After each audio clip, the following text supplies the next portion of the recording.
समुद्र की सतह के नीचे दुनिया की नज़रों से बहुत दूर एक नई महादीवार बन रही है।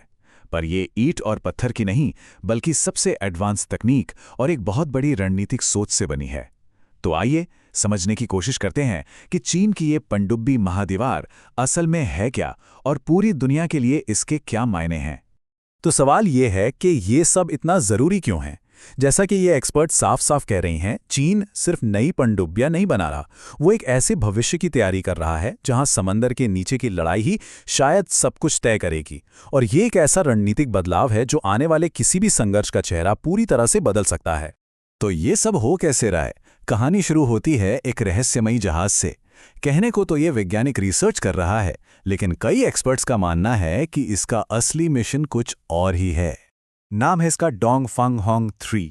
कागज पर यह एक साइंटिफिक रिसर्च वेसल है जो ताइवान और ग्वाम जैसे बेहद रणनीतिक इलाकों के पास जलवायु का अध्ययन करता है। लेकिन यही डेटा, मतलब समंदर की तलहटी का एकदम सटीक नक्शा, किसी भी पनडुब्बी कप्तान के लिए सोने से कम नहीं है। यही नक्शा उसे बताता है कि सोनार से बचने के लिए कहाँ गहरी घाटियां हैं या कहाँ एकॉस्टिक शैडो जोन है जहां वो छुप सकता है। तो सवाल यह है कि ये विज्ञान है या फिर जंग की तैयारी? तो क्या ये सब बस वैज्ञानिक जिज्ञासा है या इसके पीछे एक बहुत बड़ा सैन्य मकसद छिपा हुआ है? जब हम सबूतों को देखते हैं तो वो हमें एक बहुत ही साफ दिशा की तरफ ले जाते हैं। और देखिए, बात यहाँ सिर्फ एक जहाज की नहीं है। रॉयटर्स की एक जांच में ऐसे 42 जहाज़ों का पता चला। ये सभी जहाज बहुत ही व्यवस्थित तरीके से उन सभी समुद्री रास्तों का नक्शा बना रहे हैं जो रणनीतिक रूप से बेहद ज़रूरी हैं। एक्सपर्ट्स का मानना है कि इतने बड़े पैमाने पर किया गया ये काम सिर्फ विज्ञान के लिए तो नहीं हो सकता, ये तो एक विशाल सैन्य इंफ्रास्ट्रक्चर की नींव रखने जैसा है। ये मैपिंग एक बहुत बड़ी कहानी का सिर्फ एक हिस्सा है। ये उस नींव पर हो रहा है जिसे चीन ने पिछले एक दशक में अपने नौसैनिक आधुनिकीकरण के जरिए बनाया है। इस बड़े बदलाव को समझने के लिए ये चीनी मुहावरा हमारी बहुत मदद करता है। कड़वाहट के बाद मिठास आती है। 2015 में चीन की नौसेना यानी PLAN ने खुद को पूरी तरह से बदलने की एक बहुत ही मुश्किल प्रक्रिया शुरू की। और नतीजा? एक छोटी लेकिन कहीं ज्यादा मॉडर्न और घातक नौसेना। ये बदलाव बिल्कुल साफ है। पुरानी और शोर करने वाली मिंग और हैन क्लास की पनडुब्बियों को धीरे धीरे सेवा से हटाया जा रहा है। और उनकी जगह कौन ले रहा है? कहीं ज्यादा एडवांस्ड, खामोश और घातक युआन और जिन क्लास की पनडुब्बियां। मतलब ये सिर्फ गिनती बढ़ाने का खेल नहीं है, ये क्वालिटी और क्षमता में एक बहुत बड़ी छलांग है। लेकिन सोचिए, दुनिया के सबसे अच्छे हार्डवेयर का भी क्या फायदा अगर उसे चलाने वाला सॉफ्टवेयर ही पुराना हो? तो चीन ने सिर्फ पनडुब्बियां ही नहीं, अपनी पूरी कमांड संरचना को भी बदल दिया है।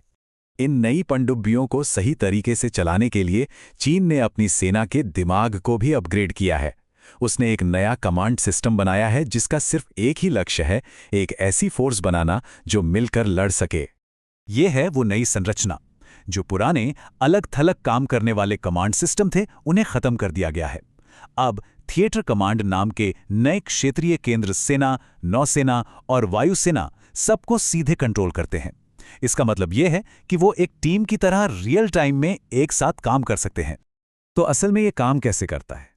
चलिए एक कल्पना करते हैं। बीजिंग में टॉप कमांड एक मिशन तय करता है। वो आदेश सीधा एक क्षेत्रीय थिएटर कमांड के पास जाता है और फिर वो कमांड अपने मैरीटाइम ऑपरेशन सेंटर का इस्तेमाल करके उस इलाके के सभी जहाज़ों, विमानों और पनडुब्बियों को एक साथ निर्देश देता है। ये एक बहुत तेज़, ज़्यादा एकीकृत और कहीं ज़्यादा असरदार सिस्टम है। इन सभी सुधारों का असर चीन के तटों से बहुत दूर तक महसूस किया जा रहा है, खासकर हिंद महासागर में जहां एक नया रणनीतिक खेल खेला जा रहा है। $5 अरब, ये रकम है चीन और पाकिस्तान के बीच हुई 8 नई हैंगर क्लास की पनडुब्बियों के सौदे की। ये सिर्फ एक हथियारों का सौदा नहीं है, ये चीन की मदद से पाकिस्तान के लिए एक बहुत बड़ा नौसैनिक अपग्रेड है जो इस पूरे इलाके के शक्ति संतुलन को बदल रहा है। और जानते हैं इन पनडुब्बियों को क्या चीज सबसे खतरनाक बनाती है? ये 3 हफ्तों तक पानी के नीचे रह सकती हैं। जी हाँ, 3 हफ्ते।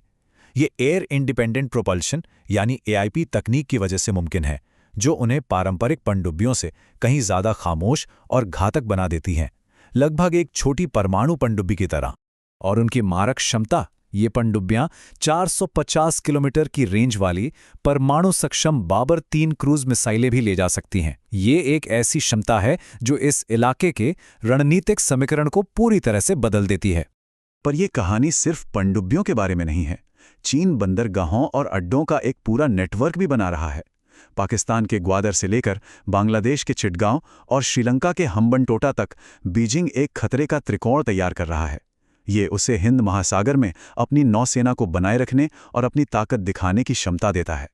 तो इस सब का नतीजा क्या है? नतीजा ये है कि नौसैनिक शक्ति का संतुलन तेजी से बदल रहा है और ये क्षेत्रीय शक्तियों, खास तौर पर भारत के लिए एक बहुत बड़ी चुनौती पैदा कर रहा है। ये अंतर अब खतरनाक रूप से बढ़ रहा है। एक तरफ भारत का पनडुब्बी बेड़ा है जो पुराना हो रहा है और नई तकनीक अभी भी एक दशक दूर है।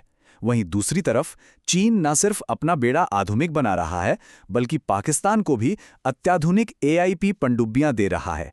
ये खाई हर गुजरते साल के साथ और चौड़ी होती जा रही है। और यही वो सवाल है जिसके साथ हम आज की बात खत्म कर रहे हैं। सदियों से समंदर की गहराइयों ने न जाने कितने राज छिपाए हैं, लेकिन अब तकनीक और रणनीति मिलकर उन गहराइयों को एक नए संघर्ष के मैदान में बदल रही हैं। चीन की पनडुब्बी महादीवार बन रही है और इसकी लहरें यकीनन पूरी दुनिया में महसूस की जाएंगी।